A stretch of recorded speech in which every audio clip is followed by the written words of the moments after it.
Let me ask you about Eddie the Eagle. Fantastic film. Congratulations on the success. You must have been delighted with the reaction it got from critics and from audiences as well. Yeah, it's hard not to be. I mean, you know, everyone makes a film with the best intentions in the world. You know, everyone wants to make a good film. Everyone wants to make a film that people want to go and see. And Eddie was a kind of special that it's a kind of family-orientated film, you know, and it seems to work for people who are 6 and people who are, you know, 60 or 70 or 80. It's got a very broad appeal, which is lovely for me because I'm really proud of the fact that sort of, you know, 3 generations of a family can sit down, watch it and enjoy it together. That's something that I wanted to achieve. So, what was it about his story in the first instance that got you involved in the project? Obviously, people know him as a sportsman, but was it his kind of inspirational story that spoke to you? Yeah, I mean, it is an inspirational story, but I think what was interesting about it is that the perception of Eddie, especially at the time, was not one of anyone who did anything particularly heroic or endeavoured to do something quite amazing. And when you pick it apart and have a look at it, of course you did. He's an Olympian.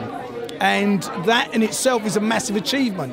And anyone who's kind of on the outside of something and, you know, fighting his way to get in or just fighting to get his space, I kind of really admire. And I think that for me, it's why the In-Betweeners works as an example.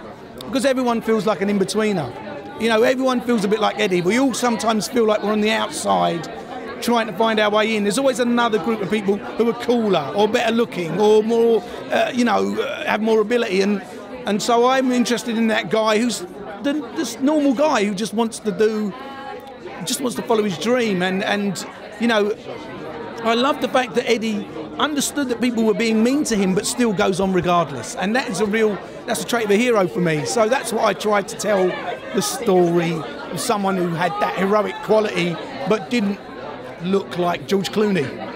He just looks like Taron Egerton. Yeah. You know? He's doing all right for himself, old Taron, isn't he, these days? My goodness. I don't know what's happened to him. He's disappeared. He's all washed up. I don't know what's happened to Taron. I expect he'll pop up in something with a quiver. With a quiver. Yeah. You got, in terms of directing, I mean, have you got something in the pipeline, or are you back in acting now? Or? No, I acted in a Margot Robbie film last year called Terminal with Mike Myers and Simon Pegg for a bit of a laugh. That was great. But in terms of making a decision on directing, I'm sort of at the crossroads. People are pressuring me to make a decision about one of 3 things. It might be a musical, it might be a biopic, it might be a Shakespearean comedy. I got to just make a decision. So I'm sort of at that crossroads, but it will be something this year.